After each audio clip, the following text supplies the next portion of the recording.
शायद ये कार्यकर्ता उस ज़माने का, और ये हमेशा पापा जीप में दौरा। ये मुझे याद है, पापा अपने आप चलाते। ये भी फोटो है, उस पूरा का पूरा ऊसर जमीन था। जब बारिश आती थी गांव के गांव ब्लॉक हो जाते। पापा ने वहाँ पे एक प्रोग्राम किया था, और इंडस्ट्रियल एस्टेट। और ये देखिए, एक तो डिफरेंस अभी काफी क्लियर है कि ये उस समय प्रधानमंत्री थे, मगर इनके सिक्योरिटी वाले यहाँ बिल्कुल नहीं। जब मैं 82 में गया था तो ये हालत थी।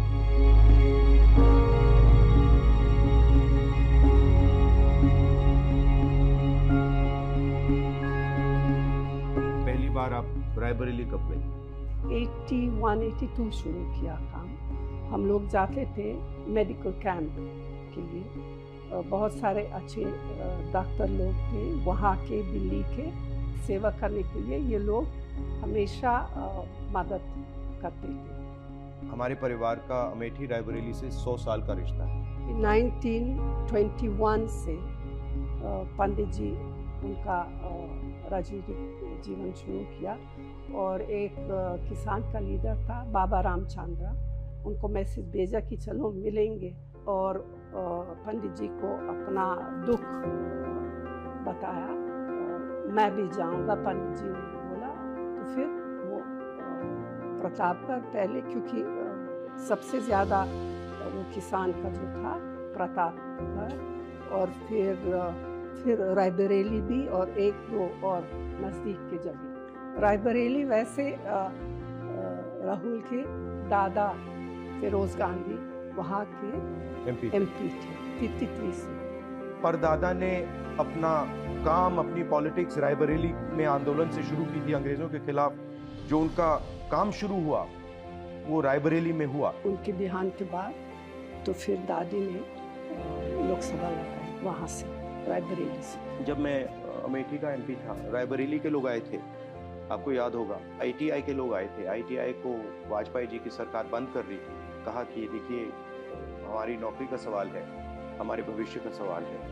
तो मैंने काफ़ी उसमें हम लोग बहुत कोशिश की और उसको बचाया, क्योंकि हम चाहते थे कि वो जो टेक्नोलॉजिकल स्पिरिट है और जो टेलीकॉम्स का जो कनेक्शन था वो रायबरेली से ना टूटे। गांव में जाती थी लोगों से मिलने, पता करना, अगर कुछ किसी का देहांत, किसी की शादी, या तो फिर एक बार बाढ़ था, एक और बार सूखा था, तो हमेशा ही मैं वहाँ एकदम जाती थी। एकदम एक्सेप्ट किया मुझे।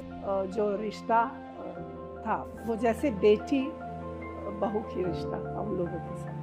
82 में पापा ने वहाँ बहुत विकास का काम किया, बहुत सड़कें बनी, ट्रांसफॉर्म हो गया वो अमेठी, बिल्कुल ट्रांसफॉर्म हो गया। रायबरेली में दादी ने विकास का बहुत काम किया था, तो रायबरेली अमेठी से थोड़ा आगे निकल गई थी। जब पापा अमेठी गए और फिर पापा ने वहाँ बहुत ज्यादा काम किया, फिर ये लगा कि अमेठी थोड़ा विकास में रायबरेली से आगे निकल गई।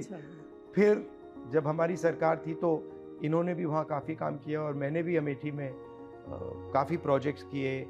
एक सड़क की कनेक्टिविटी, तो मेरी कोशिश थी कि ज़्यादा से ज़्यादा सड़कें, नेशनल हाईवेज, CRF सड़कें हम अमेठी में लाएं और अमेठी को बाकी देश से जोड़ें। दूसरा था सेल्फ हेल्प ग्रुप का काम, जिसमें हमने लाखों महिलाओं की मदद की, बैंक अकाउंट से उनको जोड़ा, उनकी ज़िंदगी बदली। तीसरा, जो इंस्टीट्यूशंस हैं, पेट्रोलियम इंस्टीट्यूट और CRPF ट्रेनिंग कैंप, और शायद जो सबसे बड़ा काम था जिसको बीजेपी के लोगों ने रोक दिया और जो अमेठी और रायबरेली को ट्रांसफॉर्म कर देता, वो था फूड पार्क, जिसमें हम 40 अलग अलग कारखाने ला रहे थे जो हॉर्टिकल्चर और एग्रीकल्चर से रिलेटेड थे। और मेरी सोच थी कि वो फूड पार्क अमेठी और रायबरेली का चेहरा ही बदल देगा, और उसको बीजेपी के लोगों ने रोक दिया।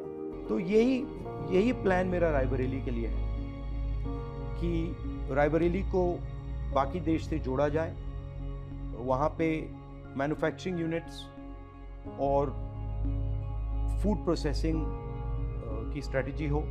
जब मैं रायबरेली की बात करूं, अमेठी की बात करूं, तो जनता के दिल में जो है उसको अच्छी तरह सुनना और उस पर एक्शन करना। रायबरेली के लिए जो काम माँ कर रही थी और जो दादी ने किया उसको मैं आगे ले जाऊं, वो रिश्ता ही अलग है। एक प्रकार से पारिवारिक रिश्ता, दोस्ती का रिश्ता, अफेक्शन का रिश्ता है।